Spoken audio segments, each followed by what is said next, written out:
बिस्मिल्लाहिर्रहमानिर्रहीम। अस्सलाम वालेकुम। मरहबा टू माय चैनल बेनिस ट्यूब। कैसे हैं मेरे व्यूवर्स? उम्मीद है कि सब ठीक ठाक होंगे। आज मैं आपके साथ शेयर कर रही हूँ अपनी वीकली रूटीन की, किस तरह से मैं अपनी वीकली बेसिस पे जो फ्रूट्स और वेजिटेबल लेकर आती हूँ मैं उसको किस तरह से स्टोर करती हूँ। तो चलिए स्टार्ट करते हैं। ये है चेरी टोमेटोज़ और इनको मैं इस तरह से बहुत अच्छा सा वॉश करके और उनको ड्राई करके मैं इसको स्टोर करती हूँ फ्रिज में। और जिस कंटेनर में आते हैं ये बॉक्स में, मैं उसी बॉक्स को अच्छा सा वॉश करके उसी के अंदर मैं स्टोर करती हूँ। इस तरह से ये देखिए इसके अंदर आए थे तो इसको भी मैंने बहुत अच्छा सा वॉश कर लिया है। और अब जब ये ड्राई हो जाएंगे, बल्कि हो चुके हैं, तो मैं अब इसके अंदर रख कर और इसको जो है मैं फ्रिज में रख दूँगी।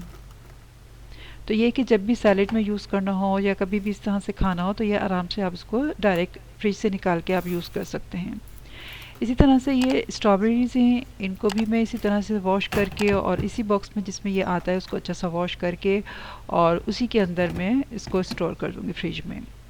बहुत सारे लोग प्रेफर करते हैं फ्रूट्स और वेजिटेबल को कि बग़ैर वॉश के ही फ्रिज में स्टोर करते हैं और जब उनको ज़रूरत होती है उस वक्त निकाल के वॉश करते हैं। बट आई ऑलवेज़ प्रीफर कि मैं पहले वॉश करके और फिर रखूँ, तो ये कि मुझे ईज़ी लगता है इस्तेमाल करना, कि आप जब चाहें उसमें से निकाल के अपना खा लें या इस्तेमाल कर लेना। इसी तरह से मैं सारे फ्रूट्स जो है वो वॉश करके स्टोर करती हूँ। फ्रूट्स और वेजिटेबल जो है ये वीकली बेसिस पे आते हैं और करीब की सुपर मार्केट से आते हैं, तो इसलिए मैं बहुत ज़्यादा बल्क में नहीं लेकर आती हूँ, बल्कि जितनी ज़रूरत हो हर दूसरे तीसरे दिन जाके फ़्रेश फ्रूट्स एंड वेजिटेबल लेकर आ जाते हैं। तो इस तरह से ये मैं एप्पल और ऑरेंजेस लेकर आ गई थी। उसके अलावा ये टोमेटोज़ थे जो कि मुझे अच्छी ऑफ़र में और बहुत अच्छी कंडीशन में मिल गए थे, तो मैंने ज़रा ज़्यादा क्वांटिटी में ले लिए थे। इसको भी इसी तरह से मैं इनको वॉश करके और उनको ड्राई करना ज़रूरी होता है कि ड्राई करके रखें, अदरवाइज़ भी ये कि ख़राब होने के चांसेस होते हैं।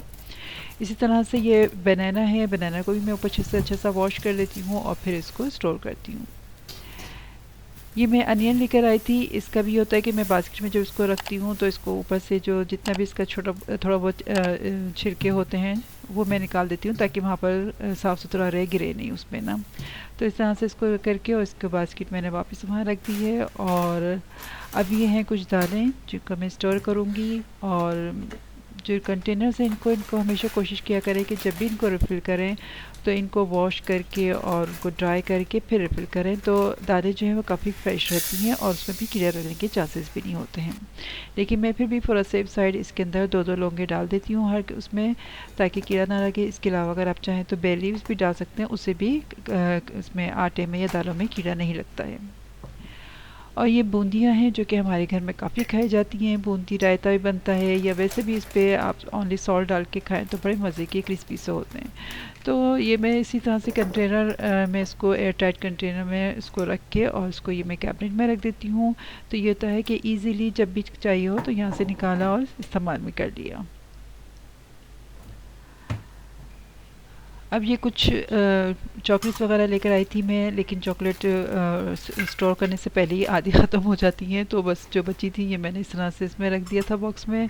और इसके अलावा ये मैं लेकर आई थी तिल के लड्डू। वैसे तो यूजुअली मैं घर में बनाना प्रेफर करती हूँ, लेकिन समटाइम्स होता है कि चलो बाहर से ले लें, तो वो भी मैं जब लेकर आऊँ तो इसी तरह से एयर टाइट बॉक्स में इसको करके और स्टोर करती हूँ। तो ये कि फ़्रेश रहते हैं और क्रिस्पी रहते हैं, सॉफ्ट नहीं होते फिर ये। तो बस ये दोनों बॉक्सेस जो हैं ये मैं डाइनिंग टेबल पे रख दूँगी, ताकि वहाँ पर भी चलते फिरते हमें खाना हो तो हम आराम से इसको इस्तेमाल भी कर सकते हैं। ये है चावलों का आटा और ये मेरे यहाँ काफ़ी इस्तेमाल में आता है। तो इस तरह से मैं इसको क्योंकि ये ऑफ़र में था, 2 पैक मुझे मिल गए थे, तो मैं दोनों ले आई थी। और इस तरह से एक बैग जो है वो मैं कंटेनर में करके रखूँगी, एयर टाइट कंटेनर में, और कैबिनेट में चला जाएगा। और दूसरा जो मेरा एक्स्ट्रा है वो मैं अपने स्टोरेज बॉक्स में रख दूँगी। तो इस तरह से ये मैंने चावलों का आटा भी स्टोर कर लिया है। अब ये है मेरा आटा रखने का कंटेनर। इसको भी मैं जब भी रिफ़िल करती हूँ तो उससे पहले मैं इसको वॉश करके और खूब अच्छे से ड्राई करने के बाद इसके अंदर आटा डालती हूँ। तो बस इस तरह से करके मैं इसको भी कैबिनेट में रख दूँगी। इस तरह से ऑर्गेनाइज़ करके चीज़ें रखें तो काम बहुत आसान हो जाता है, टाइम बहुत सेव होता है कि हर चीज़ आपकी चीज़ें एक्सेसिबल होती है, आपको ढूंढना नहीं पड़ता या आपको इतनी मुश्किल नहीं होती। तो इस तरह से हर चीज़ को ऑर्गेनाइज़ करके रखें तो काम बहुत आसान हो जाता है।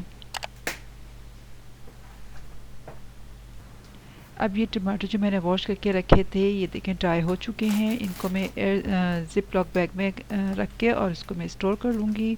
फिर भी अगर इसमें थोड़ा पानी हो तो ये होता है कि मैं फिर इसको टिश्यू से साफ़ करके पूरा अच्छा सा ड्राई करने के बाद फिर मैं इनको ज़िप लॉक बैग में स्टोर कर दूँगी। ये इसके अंदर रख दिया है। और इसके अलावा फिर ये जो एप्पल्स थे उनको भी मैंने वॉश करके रखा था, ये भी ड्राई हो चुके हैं। इनको भी इसी तरह से ज़िप लॉक बैग में रख के इसको फ्रिज में रखूँगी। बनाना और ऑरेंजेस इस तरह की चीज़ें मैं फ्रिज में नहीं रखती हूँ, बल्कि बाहर ही रखते हैं ताकि चलते फिरते आराम से खा लिया जाता है। तो इस तरह से बास्केट में रखी हूँ। और बनाना को हमेशा कोशिश किया करें कि किसी तरह से हैंग करके रखें, तो ये बहुत जल्दी ख़राब नहीं होते, आराम से चलते हैं। तो बस अब ये जो है बास्केट ये मैं डाइनिंग टेबल पर रख दूँगी ताकि हम आराम से इसको इस्तेमाल में लाएँ। तो जनाब ये था मेरा छोटा सा वीकली वीडियो, जो वीकली में किस तरह से अपनी चीज़ों को स्टोर करती हूँ। और लास्ट में मैं फिर ये वाइप से अपना पूरा काउंटर टॉप को क्लीन करूँगी ताकि हर तरह से साफ़ हो जाए, किसी किस्म के कोई जर्म्स हो कुछ हो तो पूरा अच्छा सा क्लीन हो जाए। तो उम्मीद है कि आपको मेरी वीडियो पसंद आई होगी। पसंद आए तो ज़रूर लाइक कीजिएगा, शेयर कीजिएगा, कमेंट कीजिएगा। और अगर चैनल पर नए हैं तो सब्सक्राइब भी कर दीजिएगा। Thanks for watching.